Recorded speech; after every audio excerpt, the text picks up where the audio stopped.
Ladies and gentlemen, we're back with game number 3 between Navi and Mouzsport. This is the lower bracket of replay. Loser of this match goes home. Winner gets to survive and fight on, and Mouzsport has a ton to prove. Merlini's joining me alongside for this amazing cast. And Mouzsport, they are looking, after that game, they're looking definitely like a team that could take the West qualifier with that kind of play. They just need to get on with a fast start. And let's see if they can get it in game number 3. Yeah, and I think they need a fair draft, and Cinderin drafted much better than he did the first game. I think that was the majority of the reason for the loss in the first game and to victory in the second game. It's just better draft and really good play. Even though I think Zizou, the Chen was a little bit weak. He tended to get picked off a little bit, and he really didn't have creeps for a lot of the game. But still, he did his job early game. Scoring that early first blood on Dendi was huge. That was huge. We saw what Dendi got away with once he got that first blood the first game, and it was just huge. It was just ridiculous how fast he farmed after that. And being able to shut down Dendi early is very, very important. And I'm surprised to see no team pick Skyrath or ban him at all. It might happen this game. Yeah, I know. It's just really strange that usually we see Navi pick it up, and if they don't ban it, they almost always take it, especially for someone like Magnus. But looks like they're opting for more traditional playstyle and just picking up Magnus for mid.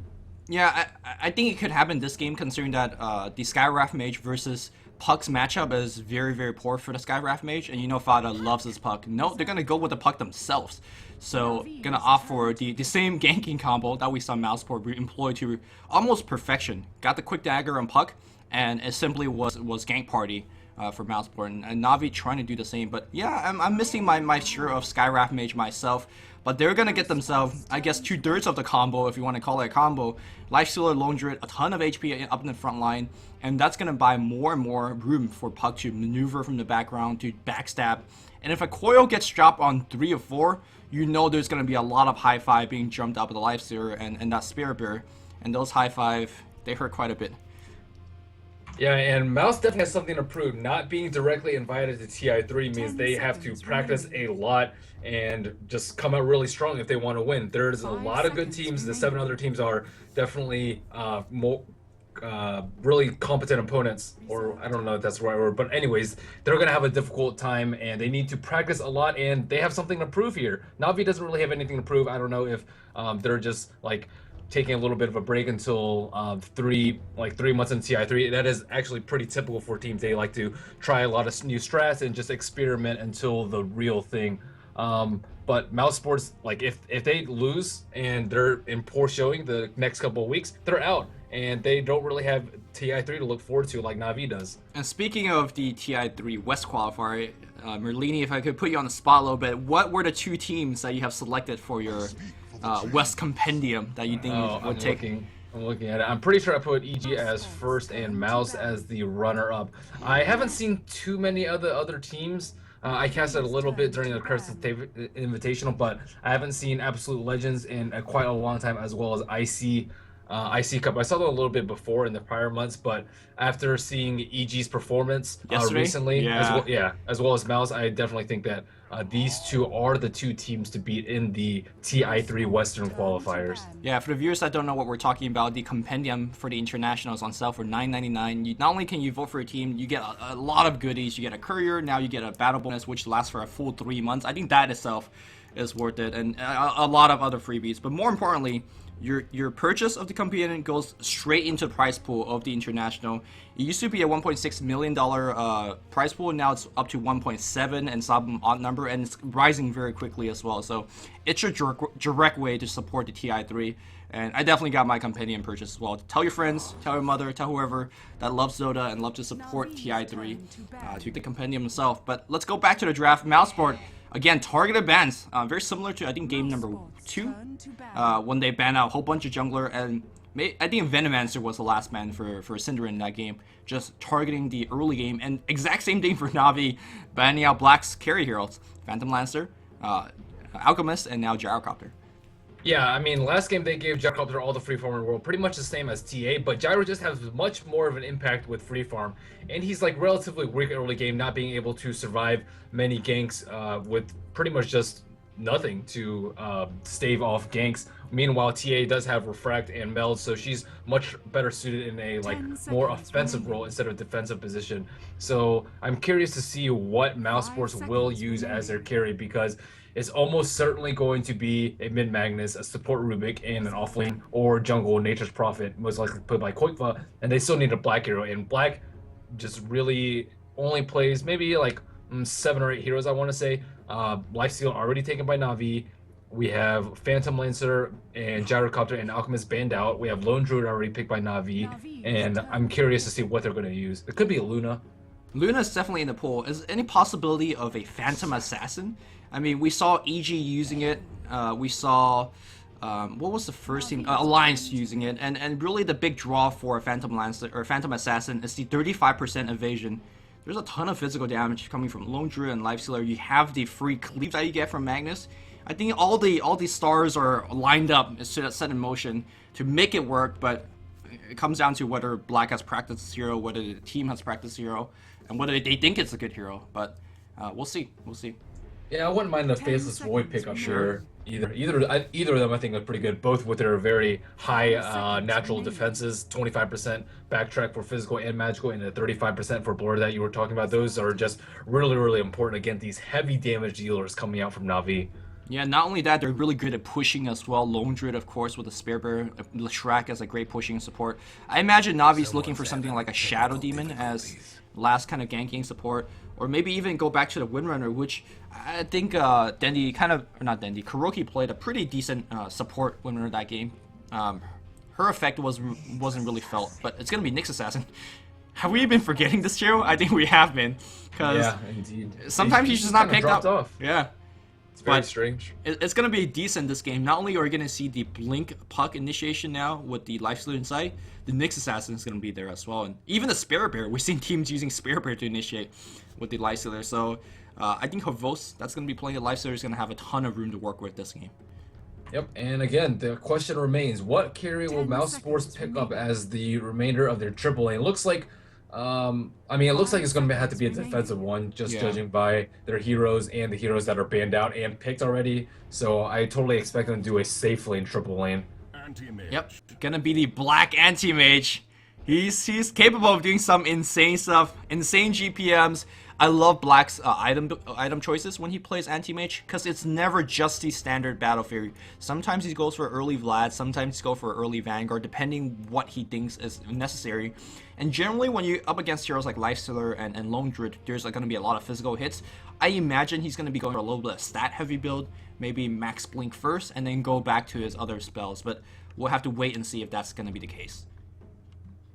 Yep, and it looks like they're going to be forced into a defensive position from the very get-go. Just judging by their lineup, I think Lone Druid has a slight edge on Nature's Prophet, and Anti-Mage, again, just a very defensive hero given his skill set. I'm not sure whether Navi will do an aggressive triple lane to try and shut down Anti-Mage, but that is generally what you want to do versus Black, is just shut him down early game as best as you can. And they have the lineup to do it. They have Nyx Assassin, Leshrac, so the double stun combo followed up with the Nyx damage. And Nyx is already pretty good as is just against melee heroes. You can just exchange harass very nicely with the feast and just pressure them a lot so they aren't unable to freeform. They are unable to freeform. I think it comes down to the laning for Navi, like you're kind of mentioning. If they go offensive tri-lane against Black, kind of pressure him a little bit. I think Black will still get farm, but pressure him as much as possible. And if you get 1v1 matchup between Lone Druid and Koitfa, I think that's a favorable matchup as well. So it really comes down to how Navi decides to lane the triple lane, and more importantly, whether Mouse would dodge or not. I think Mouse is fully capable of fairly a defensive lane, especially if Zizal goes to Enfeeble 1, of course Blink Anti-Mage, and then you have Synderen staying very far back and use the Telekinesis defensively. The lane shouldn't die, but again, I always say this, not dying and getting farm are two different areas, and we'll see if they could kind of harass Black away from the creep waves. And introducing the lineups on the side of Navi, we have Puppy, the captain, on Leshrac, Havos on Signature Lifestealer, Dendi on Puck, most likely solo mid, Kuroki on the support, Nyx Assassin, and Funnick on the Lone Druid. Of course, meanwhile, on the Dire side, it's going to be Synderen, Drafter, Captain. He's going to be playing the support Ruga. Black will be on his famous anti-mage. Fada will be going mid as Magnus this time, so both games before it was kind of a Pug-Mag matchup, and now it's going to be the other way. Zizal's going to be playing the support Bane. Immediate courier upgrade, I'll talk about that in a bit, and Koifa will be playing the Nature's Prophet. So the courier upgrade immediately, we've seen it from teams like Kaipi, we've seen it from teams like Empire. What you want to do with this courier upgrade is send it to the enemy jungle camp, especially if you expect a defensive tri lane, and use the courier to block off spawns. Now, it is a heavy go investment. It takes away pulling your other lanes, it takes away from early wards. I guess it gives you a quick bottle crow if that's what you need, but blocking off a couple of spam camps and forcing enemies to drop sentries to guess if you think that they drop observer wards to block a camp. It's a pretty neat strategy. We'll see if actually it's going to pay off. I don't think it will, because it looks like there won't be a defensive tri lane. And it looks like Funix is actually top with his bear. I think it's just for the scouting, but I fully expect him to be bottom lane to try and shit down a little bit of Koikwa's farm. So Navi is opting for the offensive triple lane, and we'll see a lot of action up top. Let's see if Zizao has skills yet. He has not picked up any skill. He only has 1 clarity and 1 tango, so he's really hurting. I think that Black was probably, or somebody was probably pulled, judging by his items. Or maybe it was just an early courier. Yeah, courier, 220 gold. That's somewhat of a big investment. They were using it to scout the rune as well. Illusion gets picked up on top, and they have to be very defensive. They being the Mouseboard team, they don't have any vision on their rune spots. They had no idea whether it was illusion or haste or whatever it was. Now they will see a couple of Shreks, so they know what's up, and they will slowly walk back in the lane. But can you quickly give us a little bit of down low of what's going to happen on this bot lane? I imagine Nature's Prophet is going to have a tough time, but I want to say level 1 through 4, he could actually harass that bear a little bit at the very least. Yeah, a lot of times people just right-click the treants on the bear or the hero itself, and I mean, those things are surprisingly sturdy. 550 HP with 22 damage. I mean, you can't just like shrug them off and completely ignore them in a lane. So Koifa will definitely have, I think, a slight advantage early. But as soon as we see some action on Black on top. Yeah, they're going to try to make a slight dive. Black shouldn't die, though. No silk point into his first skill yet. Blink should be the most obvious choice. But when you have Syndrome being very defensive here, I don't imagine that they would die.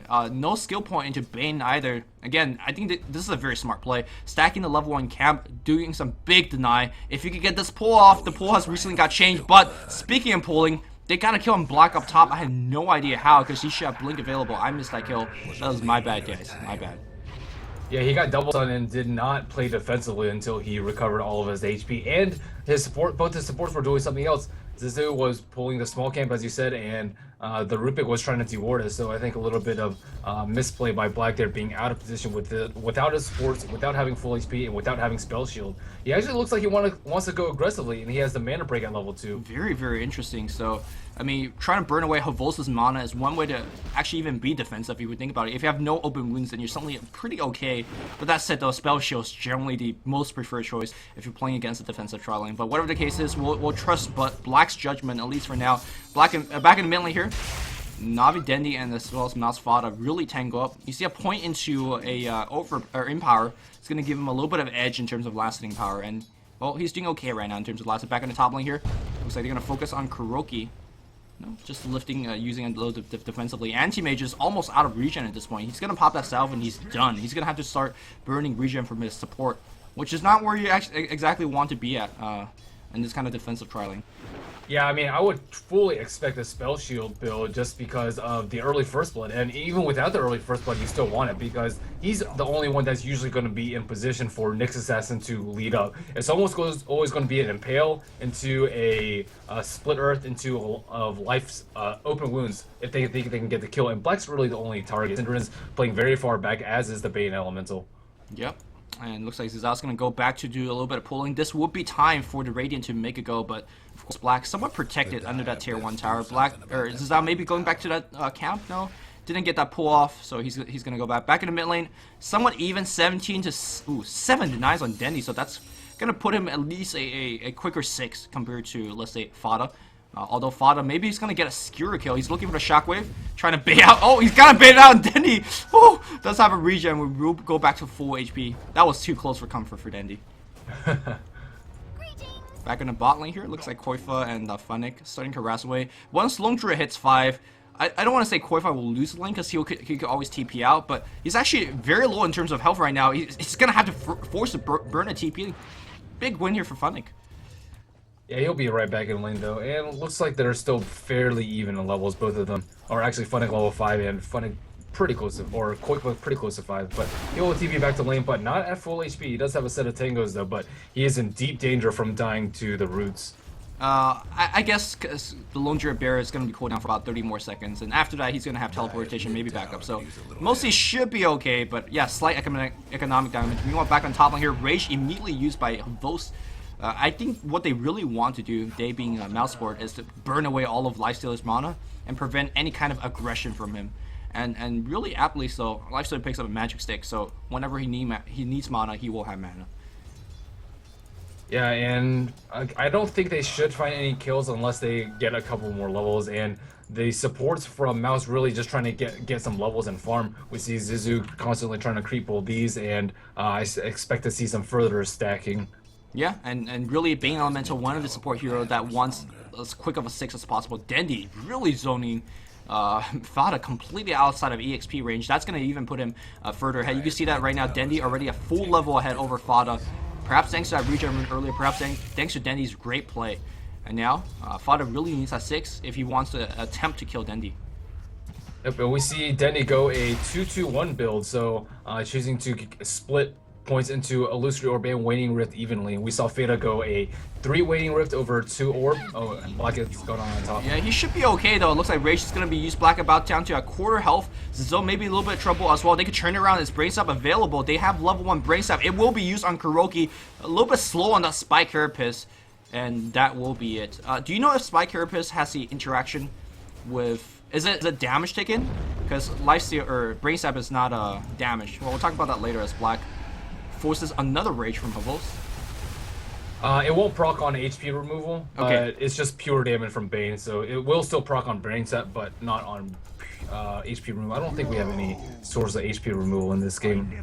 Okay, so just a quick mech check. Meanwhile, Funnick was able to pick up a kill on the bot lane. Unfortunately, Koifa a little bit too slow on that TP out, and the Bear able to get the final kill. This Bear is constantly dead, but I guess it doesn't matter if the enemy hero is also dead, so Funnick doing a very good job winning that 1v1 matchup as expected. Double damage is going to get scared by Funnick, and Dendi is getting in position to pick that one up as well. Yeah, looking for net worth in terms of the heroes on bottom lane, we see Funnick at 2250 and Quakeva on Nature's Prophet almost a full 1,000 gold behind. So yeah, big win for Funnick in the bottom lane. And I think they will punish him a little bit more because Dendi is in position. If he drops a coil, well, it gets dropped there as well. Coil a little bit slow, but I think if it breaks, a Raining Whiff will be shortly to waited. No, not even necessary because of the double damage. Nice pickup here for Dendi. And that's going to put him to Blink Dagger a little bit sooner. Meanwhile, look at Na'Vi, how aggressive they're playing up top. They have the level advantage after a couple of kills, and now they're playing aptly so. Just challenging any pulls, not allowing Bane Elemental to get further ahead in terms of experience. Yeah, and things are not looking good for Quickfire. I do not think he can return to bottom lane. I think he pretty much just has to jungle at this point and give up that tower, especially with that ward there. And it's like, oh, no, he is actually going back to bottom. Back in the mid lane here, Fada threatening to drop out. That's going to force a face at the very least from Dendi. Yeah, he's teleporting back in. He has teleportation ready to go, but again, always have to respect the route. He does have Wrath of Nature now, so he could join any kind of big engagement up top. And I think right now, Na'Vi support should be trying to focus a little bit on the mid lane, maybe set up a gank on that Magnus, because I really don't think they will get too much done, and that's, well, exactly where the supports are right now at Na'Vi's side.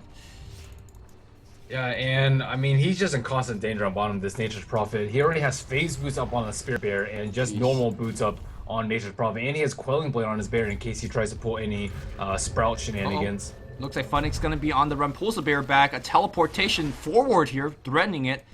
The TP get onto the bot lane gets canceled as well, so somebody just wasted 135. Meanwhile, it looks like Fada in a little bit of trouble in the mid lane. Raining Rift is going to be used, and Puppy got some supreme position from the background. Is the Spirit going to land? No, it's going to miss. Skewer backwards. It's going to get the kill on Puppy. I think, yes, he does. So Fada, despite dying, is going to get the kill before doing so. Nice trade, I suppose, for Fada. Of course, Magnus for Leshrack's not good, but getting killed like that, kudos to Fada for doing that. Yeah, and both this game and last game, we see a lot of pressure just on the Magnus in the middle, and that is actually really important. He doesn't even have his Arcane boots. It's almost 8.5 minutes in. This is where we saw Dendi the first game get Arcane and Blink, so both Magnuses in the second and third game just very, very poor. Yeah, and this is going to be tough for Mouseboard. I think that one of the key things that we'll be pointing up for both games is whether Mouseboard could get on to that early lead and then maintain that lead through the great farming of Anti-Mage. And of course, Anti-Mage being somewhat shut down early on, you can see that he's going for power threats first. No signs of a Battle Fury build, which for Black is not too big of a deal because sometimes he doesn't go for Battle Fury. On the top lane here, Navi support trying to initiate. And here's a big issue for the lack of Arcane Boots on Magnus. He can't really be as effective as a ganker either. Normally you see the Arcane up, he goes to the other lane, start teleport in, skewer in with RP, and then set up a double kill. Now he has to even worry about the life of his tier 1 tower mid. Also, I love this Observer Ward on the high ground. Not only will it protect Puck from being ganked by multiple people, will also notify if Fada's been missing too long, and slowly you say, oh, maybe he's ganking up top or bot. So it's both offensive and defensive at the same time. So Havos playing very aggressively on top lane, already has his phase boost complete. Looks like he wants to circle around back to look for a kill, but these supports are playing very defensively. Black has 2 points up in mana break, so going for a very unusual 2-1-1 build with 1 point in stats. Yeah, they're going to lift up Havos. I think they're just wasting a ton of mana right now. Havos will burn that rage and back out just fine. I really don't think they could kill Lifestealer unless he's completely out of mana. And he's very, very far away from that. Dendy checking out his gold. He's got 1,000 in the bank. Also, look at these wards just all over on the Navi side, being able to protect their towers. But it looks like Black, again, maybe overextending a little bit. Infest for the final takes of damage. Now open wound being used on Zizal. Nightmare is going to be used, but I don't think that's going to help him survive. Zizal's low. Mana burn, no, he's actually going to survive that TPL. Impale was on cooldown. Dendy, though, with a double damage, is going to find himself yet another support. So 2 person dead, 1 person being forced to TP out. Navi is just completely decimating this laning stage. Yeah, Mouz is just falling apart here. Koifa is not finding the farm easy. He's nowhere close to his Midas, which we usually see him pick up maybe around the anywhere from the 8 to 12 minute mark. And Black is still just very poor.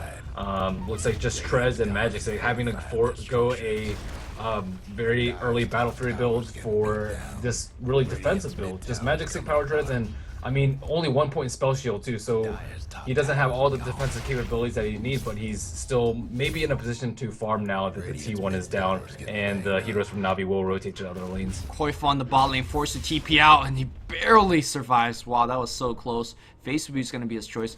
And, you know, again, he's surviving, but he's losing the lane big time. You were talking about the big network difference. Now it's even further apart. Now, what, almost a 3,000 lead, close to it for the Lone Druid. It's getting completely scary and completely out of control. Looks like they're gonna try to set up a gank on the mid lane here. Teleport to the tier 2. No, that's just Koifa going back to the jungle. No, man, like Mouseboard is completely shut down. Just to put things in perspective, a well-farmed anti-mage will have Battle Fury Treads and Quelling Blade 14 minutes. We're 11.5 and he just have Power Treads. He's about 3,000 away from his Battle Fury, if that's what he's going for. So I just don't see Black and his team in the next 5-10 minutes to do anything. Yeah, I think they really need some RPs from Fada. I don't think I've seen Fada cast it yet, and they really need to make use of the Magnus pick because both their solo lanes lost pretty hard, I must say. Yeah, they see Kuroki come in. He just walked past the Central Ward, but looks like these guys will group up together and not going to get punished by it too much. Back in the mid lane here, Havos now will join the party there, checking out the Blink Dagger Gold on Magnus, 400. Meanwhile, Dendy's got his Blink and 400, so the goal lead is absolutely insane. Invisrune gets pop, is Dendy gonna jump for it? He's gonna blind jump behind. Open Wound's gonna be used, or providing a little bit of key amount of sight. Fada's gonna skewer into the Roshan pit. Let's see if he's gonna make it out. He's gonna try to suicide TP, and he bashes, but the Impale is gonna do the job. Kuroki sealing the deal there. Nicely done. Yeah, it looks like this TU1 will probably go down, especially without Magnus and his huge RP able to save that. But meanwhile, Black does get some free farm top. He's sitting at 1,100 gold now. Still no idea what he's going for after these early treads. Again, it could be a Battle Fury if he wants to play the catch-up game, or maybe even perhaps a Yasha rush. Do you think it's going to be the catch-up game to play? I mean, let's say even if he has Battle Fury right now, he still has to deal with Vendetta ganks. He has to deal with a Puck with a Blink Dagger and, of course, Lifestealer bombs inside. Do you think even with the finished Battle Fury right now, is that going to be the best item choice he could get?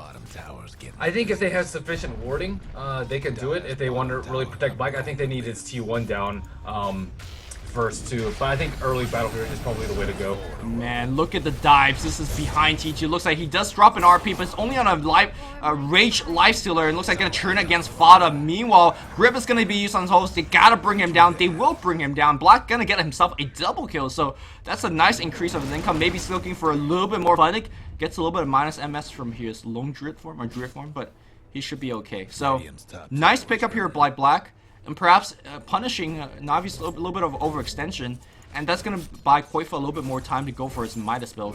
Koifa doesn't even have his Midas. We're 14 minutes in. This is a tough game right now for Mousport. And we see Nixus hasn't going the very usual support build, Arcane Headdress, and probably into a mech. And Fate is still a long way off from his blink. He has 2 TP Scrolls, Bottle, and Arcane Boots, but no Magic Wand on him, and still a good 2,100 gold away from his Blink Dagger. Tough game.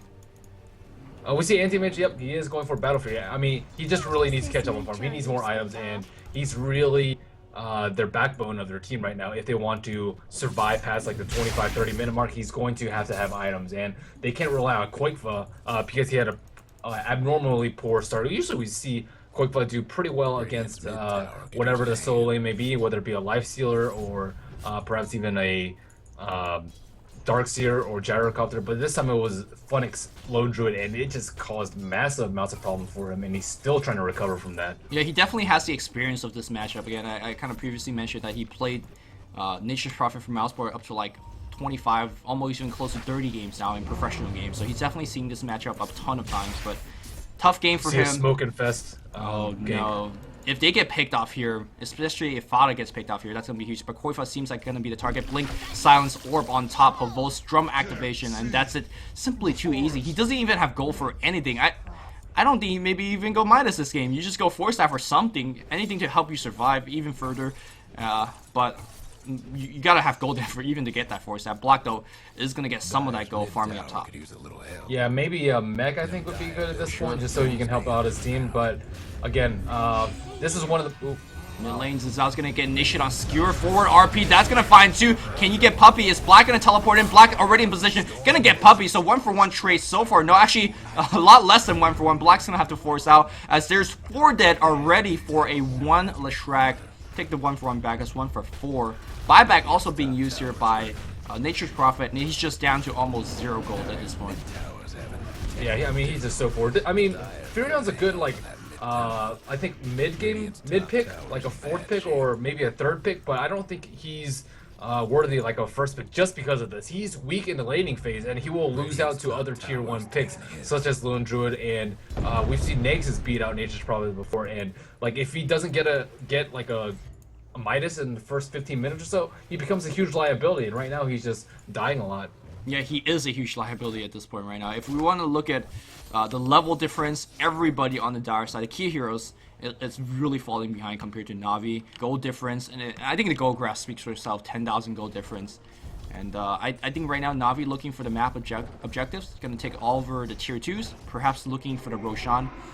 Hopefully they don't make kind of big dives behind tier 3 towers and whatnot, and kind of give away needless kills. But Mousport not giving up just yet. In Black, we trust. At least putting a little bit of pressure up top, buying himself a little bit more room. But Dandy with the haze finds a 2-man coil. Koifa says, see ya, but Silence is going to prevent that. Zizou trying to run around that coil. Nice running back and forth, but they're just simply too low in terms of items, in terms of levels. But then 2 more kills go in the hand of Na'Vi. Yeah, and going back to the... Oh, we see Veda actually got on by Funix, but looks like he will escape the safety unless Synderen gets rooted right now. It's okay, I think. No, he's gonna get the thing recalled. But what were you saying about the... I think it goes back to like the ban. It looks like Synderen banned out a lot of the early, really good early game heroes, such as Chen and Enchantress. And like, if you lose early game versus Na'Vi, you're most likely just gonna lose. And Mouz unable to gain that early 10-minute foothold that they were able to gain last game, and now they're just paying heavily for it. They're losing out by 12 kills and right now about over 12,000 gold, and after this Roshan, things are just looking really bad for Mouz right now. They just need to try to find some farm on their heroes. Anti-Mage is, I mean, he's pretty close to his Battle Fury. Actually, he has his Battle Fury completed, so a little bit of saving grace for Mouz. Looks like, what's Koifa going for? Looks like he just turned his Ring of Protection into Basilius, still unable to farm any sort of item on him. So Battle Fury's done, and now the most important thing for Mouseport is time. Whether they can find the time to stave off this push. I'm not sure whether they will get the time because the Aegis is now up on Havos. Yeah, it's up on Havos, and now they could just completely siege his tower at their will, rage attack tower, or just send the bear in. The bear is gonna have another resummon as soon as follow through. And we'll see whether they be able to bring down the tower. Leshrac in the equation as well. Fauda doesn't have the blink, so they could clump for all they care about as long as they watch out for Skira. And guess what? Dendi has a lifesteal inside. Initiation against Fauda. Open wounds. He's gonna die before the silence wears off. Will he though? The grip's gonna come through. The Dream Coil is gonna cancel the grip and get the kills. Zhao's low. Zhao's gonna get picked off as well. And the high ground is completely breached. Puppey cancels stun. And here comes Black. Whether he likes a lot and he needs to reach in the fight. Looks like buyback coming up from Fauda. Can he get off the big RP? Silence is going to be up on top on Dendi, and Dendi just doing all sorts of distraction. Open wound's going to be used as well. Here comes the big RP. Perhaps RP's going to find Black in position, trying to get a big Mana Void. It's not enough because the true high level, the Root and the Vendetta hit. Black is dead, and we're going to see the GG call very soon. Navi's low. Let's see if there's any kind of last-ditch effort for Mouseport. Doesn't seem like it because Dendi just got himself a double. Pulse Nova destroying all the creeps. Edict working on the Raxus. It looks like Zhao's gonna go down once again as well.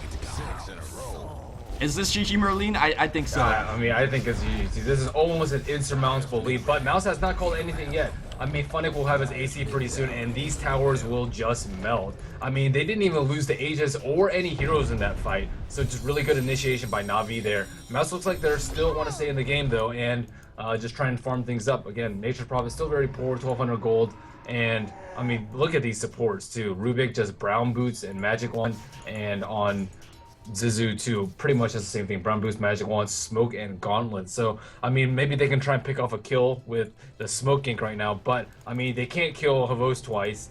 Now, Dendi's really difficult to kill, and Funnick, I mean, he'll have his next big item soon, so all these are just going to be very difficult targets to kill, but looks like they're going to pick off and probably try and get this T1 tower on bottom.